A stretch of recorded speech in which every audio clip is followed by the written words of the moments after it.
Welcome to Sober.Coffee, a weekly coffee chat sharing experience, strength, and hope for anyone on the sober road to recovery. You can download Sober.Coffee weekly on all podcast platforms and check us out on Instagram at Sober.Coffee Podcast and on Twitter at Sober.Coffee Pod.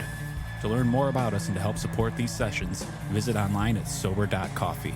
Here are your hosts, two guys on their own path to recovery, Mike and Glenn. Let's join them at the coffee shop. Just two guys. Good morning, Glenn. What's up, Mikey? I said good morning, but it's actually like night. It's actually like evening. Yeah, right. Hey, have some more of that coffee drink that you're drinking, the extra large. I want the iced coffee. Yeah. Why? Because it's at night, or it's just hot out? It's my night drink. There you go. Yeah. I know we're a little sensitive about kind of sharing daytime, nighttime, or dates because we don't know when these are dropping or what season. You know, and here's the thing. I mean, when does the coffee shop close? Never. No. It's not always, our coffee shop never closes. It's always man. open. We're always on duty. Yeah. You know, I heard the last Howard Johnson's closed today. Does that mean anything to you? Absolutely. When I grew up in Willow Grove, right outside of Philadelphia, they had a Howard Johnson's right down the street. Yeah. And the old arches. Yeah. The old what was it? Some sort of fluorescent blue or something, an orange or something. Yeah, orange. Definitely orange in there. Yeah, totally, man. Yeah. I didn't know that. Yeah. Well, you know, I try and give you a little fact of the day. Oh, man, you're amazing. But we certainly like to be available 24/7. Like to be of service. How are we? How do you get a hold of us? Well, you know what? There's here. I'll give out your personal cell phone number. Oh, perfect. 911. Yeah, there you go. Jot it down. There you go. No, there's several different ways. In fact, we've really connected with some great listeners and love their stories. And some we've had on as guests. Mm-hmm. Some we just share. You know, we just connect anonymously, and you know, some were able to point to the sober path. Mm-hmm. And so here's a couple different ways. Yep. First of all, by email. Yep. Now, I know a lot of people's emails have their names in them. Mine has my name in it. But we are anonymous. So anything that comes across an email, we will keep anonymous. We will not share names at all. And that's at podcast at Sober.Coffee. Yeah. You know, another on the website, there's also an email. I love our website. There's an email catch thing there. If you want to join our community and get emails, we'll remind you of the drops and give you some other pieces of information eventually. That's great. But if you want to reach out specifically for the show or for help or just to connect and just a listening ear at times, it's podcast at Sober.Coffee. And then we're on this thing called social media. Really? Is that new? Yeah, it's new. It just came out last month. It's a fad. Yeah, and it'll go away. Sure. You know, they have all these influencers out there. I'm not sure what they're influencing, but they're out there. Right. So for Instagram, it's Sober.Coffee Podcast. And on Twitter, a little bird thing, it is Sober.Coffee Pod. At Sober Coffee Pod. Did you just say the little bird thing? Yeah. And then it's hysterical. And then if you want a sober dude on Twitter, it's at Stay Sober Today. At Stay Sober Today. That's the commercial, man. But that's the way to get it's a way to get rid of us. A way to get a hold of us. Yeah, it's also a way to get rid of us too. It's just block us. That's right. Hey, you said the word guest in your intro. Oh, I love guests. We got table for three you today. You love saying that. I can tell you love saying that. I'm so super excited. So, yeah, we've got Cathy joining us today. Hi, Cathy. Hey, Cathy. Hi, Mike and Glenn. Welcome. Yeah. And Cathy's actually in the studio. Me. Cathy's in the studio and in the coffee shop. Oh, that's right. That's right. Coffee shop. Come on. There you go. But yeah, Cathy comes to us from Al-Anon, and you know, it's so funny. Just a quick setup on this. I went to an Al-Anon meeting, right? And I've got somebody dear to me in my life, and I've heard just the elevator pitch that Al-Anon can help you deal with and work through issues when you've got a loved one that's battling addiction. And Glenn, I had a perception walking in the door, and I thought, okay, you know, are we just going to go kind of complain about our loved one? You know, that's kind of what I thought. I mean, being honest. And it turned out it was nothing like that. Nothing like that. It was warm and welcoming and uplifting and educational, and it helped me. And but I'm certainly not qualified to present. But I thought if we get Cathy in the coffee shop, that Cathy could give us a little insight on what goes on in the world of Al-Anon. That's really cool. And when I saw the topic come up, Cathy, and when I saw your name, and you know, I don't know a lot about Al-Anon, and I really, you know, I'm probably just going to tee it up, and I'm going to listen and take some notes. You know, I probably don't have a lot to interject, or I don't think I do, but I may. But what I know about Al-Anon, in fact, I'm on their site right now. It says Al-Anon members are people just like you who are worried about someone with a drinking problem.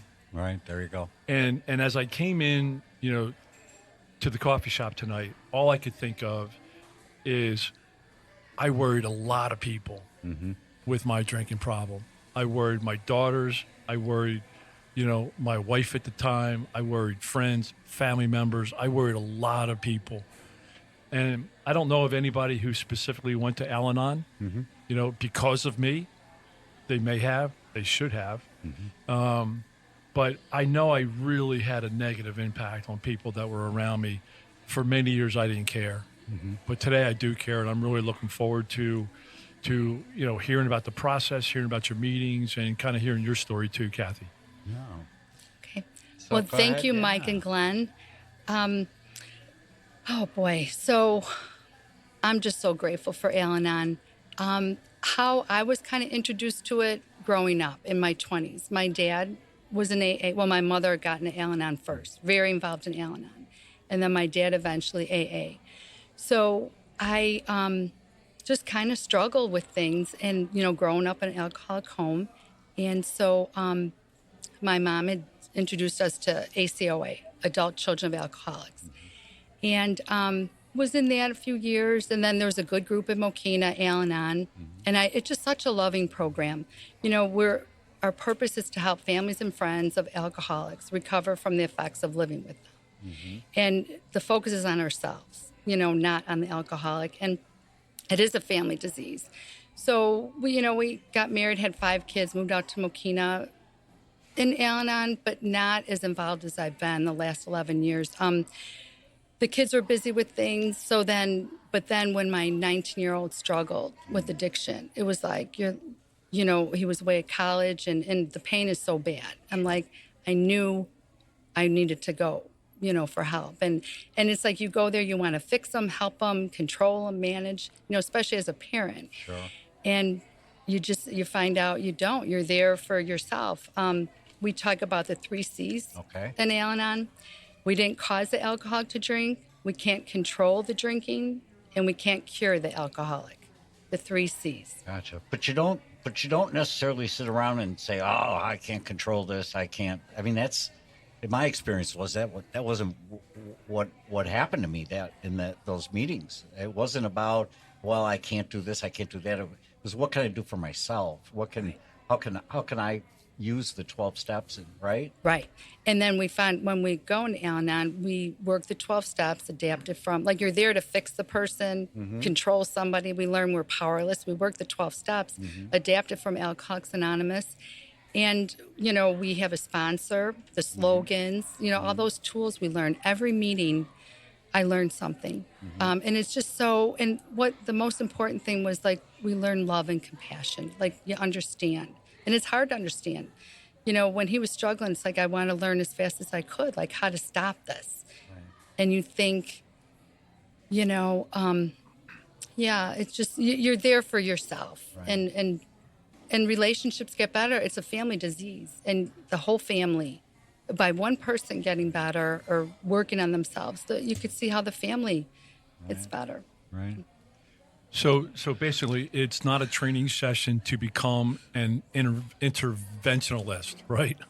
Right. It's you can't control them. You're really just working on you and how you're reacting, and giving you some tools on how to handle and manage the alcoholic in the family or that's around you.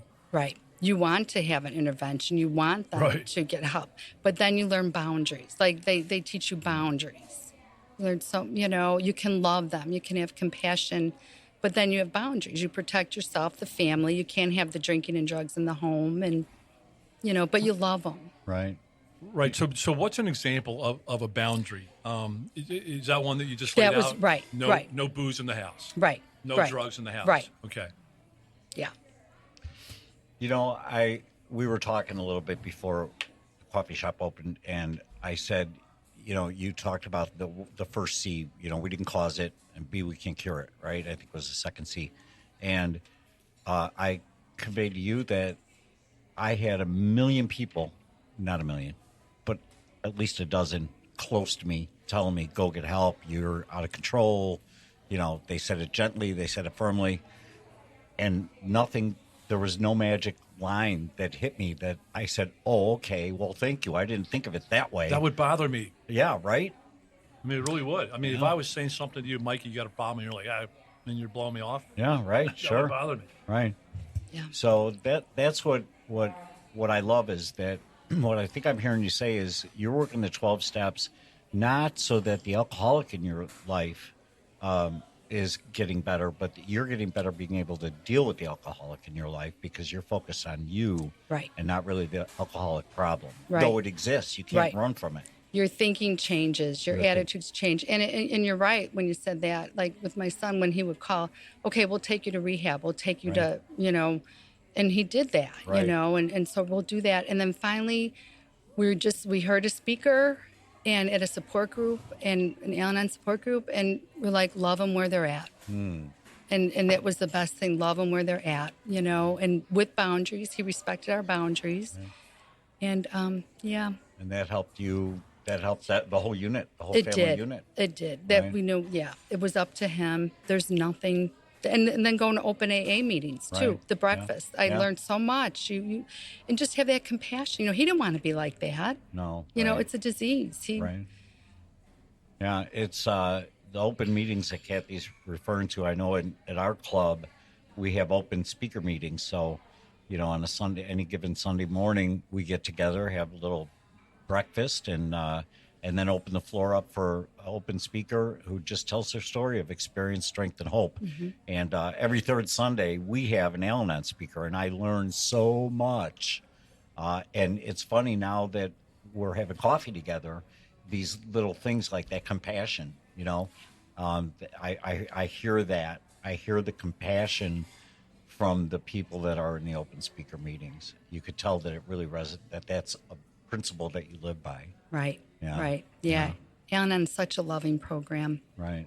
So would you say it's a lot of, the fellowship is important? I know it is for me in AA.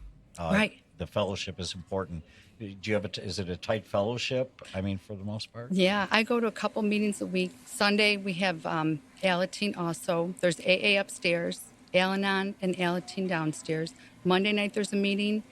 And then with the COVID, we had the Zoom, and so some are hybrid. Yeah. Tuesday, there's a meeting, small, just around the table. Right. They don't Zoom. Thursday night's a parent. And so during the COVID, there's the 4 of us from our parent meeting that started a morning Zoom call. And we've been doing it for 2 years. 7:30 every morning, we talk about the reading of the day, our book, great.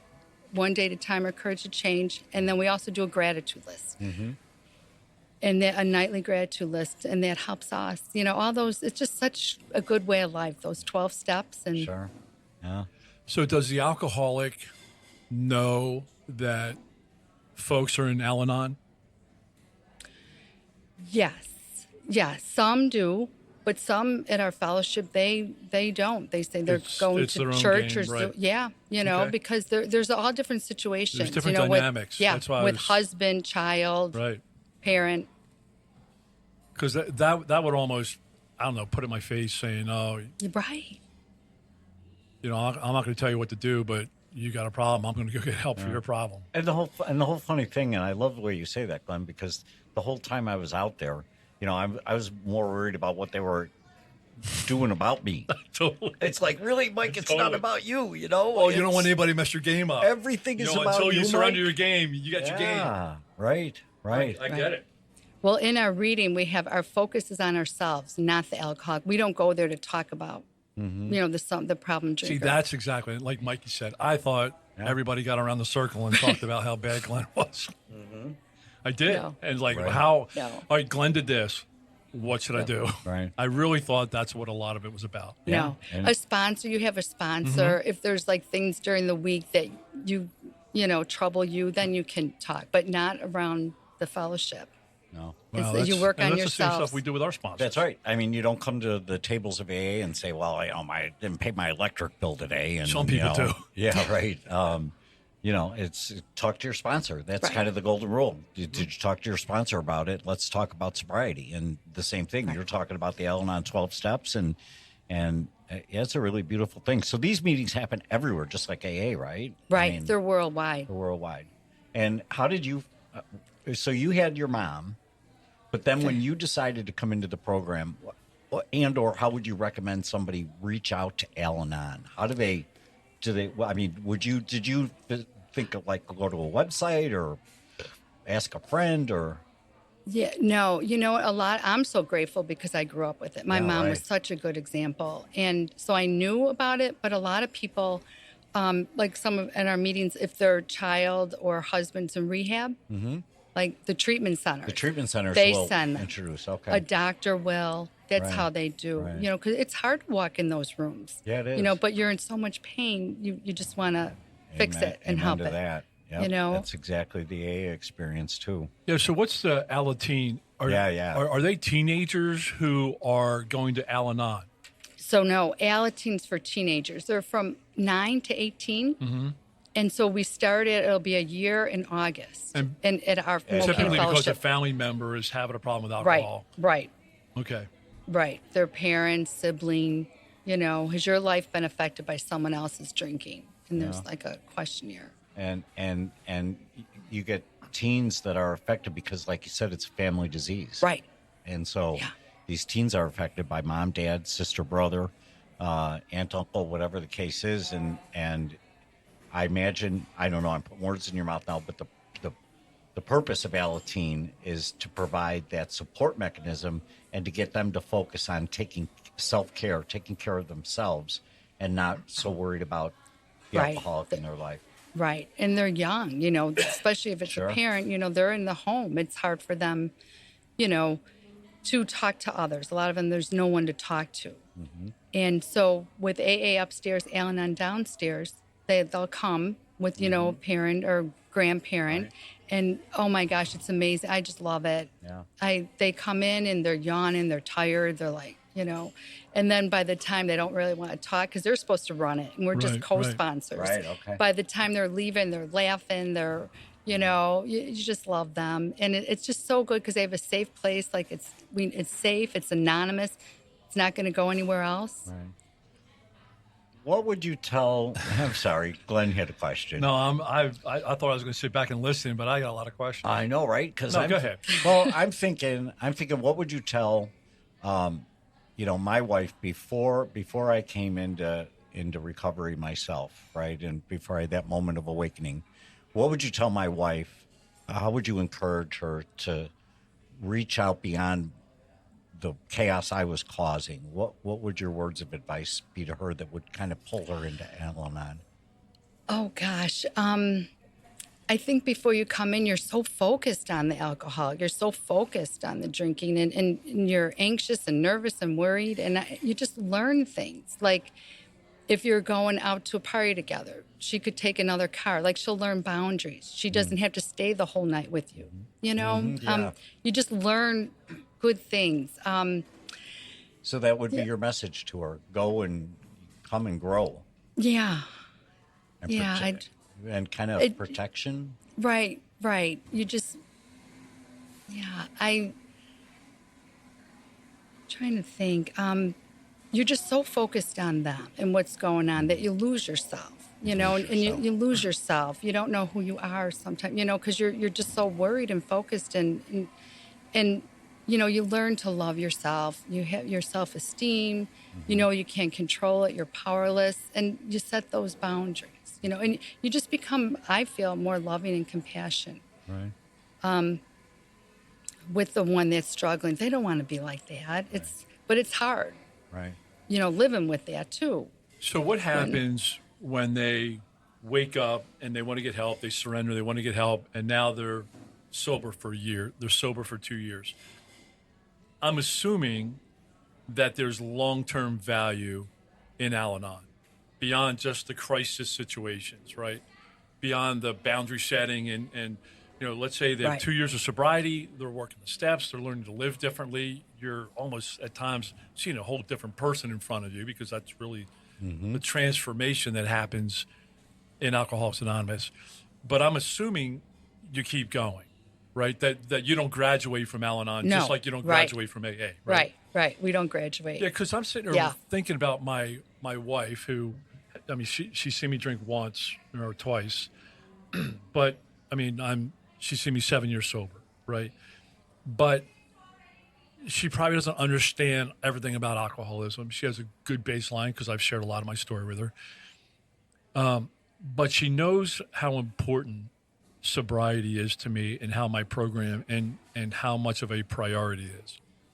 And she doesn't mess with that. A lot of stuff to do tonight. I'm like, babe, sorry, I forgot to tell you, I'm podcasting tonight. She says, no problem. Have fun, And, but I'm just wondering if because with Alcoholics Anonymous, you're not only there to be served yourself, because there's a lot of being served at AA, but there's also a period of time where it kind of switches and you can help others, right? Right. And with the sponsorship and, right? So I'm just wondering, even if everything's on an even keel today, if it's still not a great option for somebody. Right. If things are going okay in your life, why do you still go? I think to help the newcomer, to be there. And it's a great way of life. I'm so grateful that I'm committed to it. When they were younger, it was hard to run out, where now I have the time, and it's part of my life. Al-Anon's part of my life, along with church and yoga. I say it's my that's my life. That's awesome. It's just such a good way of life. Those steps, the 12 steps. We're powerless over people, places, things. Right. And we have a higher power, whom I call God, to help. Right. So do you have the same 12 steps as AA, or do you have different ones? I think everything's the same except in 12, or there's one step that it's different. Something about, you say something about alcohol. The 12 steps. Well, probably step one then, because you're powerless over. No, we're powerless over alcohol. Okay. Their lives have become unmanageable. Right. Having had a spiritual awakening as a result of these steps, we try to carry this message to others. And if something. Yes, we say to practice these principles in all our affairs. And there's something. So maybe they're all the same. So there's some slight. I thought. Because those 12 steps are amazing for everybody. And it's a way of life. We have talked that, non-alcoholics or normal people, or whatever you want to call them, would really value from going through those 12 steps. Right.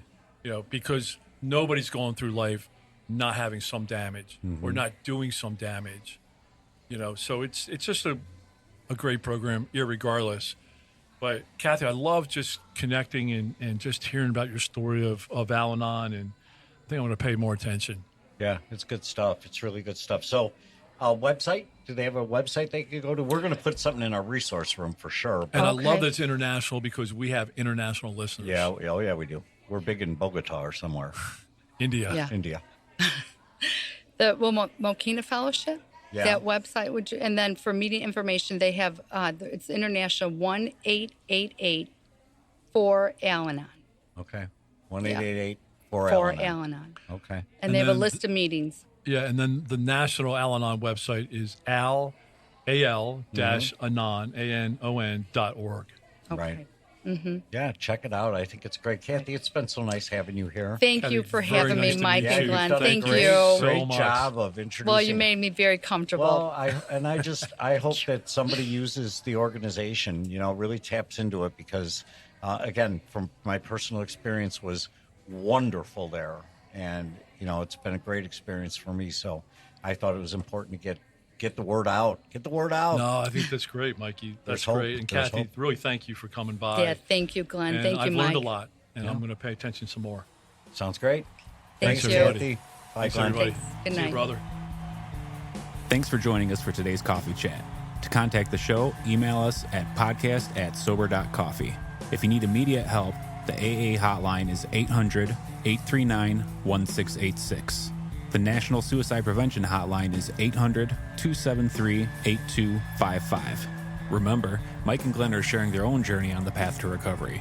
Any suggestions, medical or otherwise, are their own experiences and should not be viewed as professional advice. See you next week, and remember, there is a solution. Stay safe in the city of Chicago.